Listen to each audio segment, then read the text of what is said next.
కులక్షయే ప్రణశ్యంతి కులధర్మాశనాతనాః ధర్మే నస్తే కులం కృత్సమధర్మో బిభవత్యుత అధర్మ బిభవాత్ కృత్స్న ప్రదుష్యంతి కులస్త్రియః స్త్రీషు దుష్టాషు వార్షేయ జాయతే వర్ణశంకరః శంకరో నరకాయైవ కులజ్ఞానాం కులస్య చ పతంతి పితరో హేషాం లుప్తపిన్నోదక క్రియా కులక్షయే ప్రణశ్యంతి కులధర్మాశనాతనః ధర్మే నష్టే కులం కృత్స్వమధర్మో బిభవత్యుత అధర్మ బిభవాత్కృష్ణ ప్రదుష్యంతి కులస్త్రియః స్త్రీషు దుష్టాషు వార్షేయ జాయతే వర్ణశంకరః శంకరో నరకాయైవ కులజ్ఞానాం కులస్య చ పతంతి పితరో హేషాం లుప్తపిన్నోదక క్రియా.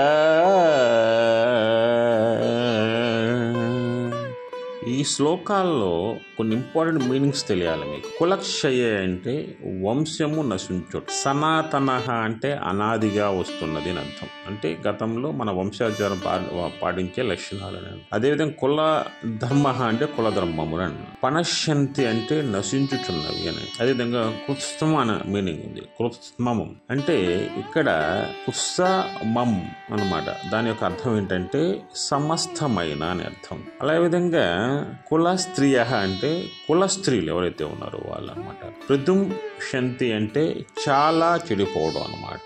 వార్షేయ అంటే శ్రీకృష్ణ పరమాత్మ మరొక పేరు. అంటే వార్షేయుడు అంటే ఏంటంటే వృష్టి వంశీయుడు అనేటువంటి ఓ కృష్ణ అనమాట. అంటే ఆ వంశంలో గొప్పవాడని అర్థం అనమాట. అదేవిధంగా స్త్రీషు దుష్టాను అంటే స్త్రీలు చెడిపోవట అని అర్థం మీనింగ్, దాని యొక్క మీనింగ్. అదేవిధంగా కుల జ్ఞానం అంటే కులమును చెరిచిన వారు అని దాని యొక్క మీనింగ్. అదేవిధంగా లుప్త పిండోదక క్రియ అంటే పిండోదక క్రియలు అని అర్థం. అంటే ఇక్కడ చర్చించుకోవాల్సిన విషయం ఏంటంటే ఈ శ్లోకాల యొక్క భావం ఏంటంటే శ్రీకృష్ణుడితో అర్జునుడు చెప్తున్నాడు ఏమని, బావా యుద్ధం చేస్తాం, యుద్ధం చేయటం వల్ల శత్రుపక్ష వీరులు స్వపక్ష వీరులు చాలా మంది చనిపోతారు. చనిపోయిన తర్వాత వాళ్ళ యొక్క భార్యలు చెల్లెళ్ళు అమ్మలు అక్కలు అందరూ ఉంటారు. ఈ స్త్రీలు పురుషుడు లేని స్త్రీలుగా ఉంటారు. అంటే పురుషుడు లేకపోవడం వల్ల వాళ్ళని ఆలనాపాలన చూసే వాళ్ళు ఎవరో ఉండరు. అప్పుడు ఆ స్త్రీలు ఏం చేస్తారు, వాళ్ళని చూసే వారిని మళ్ళీ ద్వితీయ వివాహం కానీ వాళ్ళతో కలిసి జీవించడం కానీ జరుగుతుంది.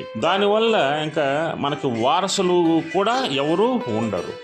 దీన్ని మనం నిర్మూలించాలి అంటే యుద్ధమే చేయకుండా ఆగాల. అలా చేయని పక్షంలో మన కుల స్త్రీలు వాళ్ళ యొక్క జీవితాలు, మన వంశస్థులు మొత్తం కూడా మరణించిన తర్వాత ఆఖరికి మనకు శ్రాద్ధ కర్మలు పెట్టేవాళ్ళు కూడా ఉండరు.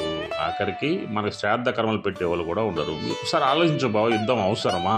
మన కులం అనేది క్షీణించిపోతుంది. కుల స్త్రీలు అనవసరంగా వాళ్ళు చెడు మార్గాలను అనుభవిస్తారు. అదేవిధంగా మన యొక్క జీవితాలు అతలాకుతలం అవుతాయి. మన ఆఖరికి మనం చనిపోయినప్పుడు మన పిండం పెట్టేవాళ్ళు కూడా ఉండరు. దీనివల్ల మనం ఎంత నష్టపోతున్నామో ఆలోచించు బావా అని శ్రీకృష్ణుడితో అర్జునుడు అన్న మాటలు అన్నమాట. జై శ్రీకృష్ణ, జై శ్రీకృష్ణ.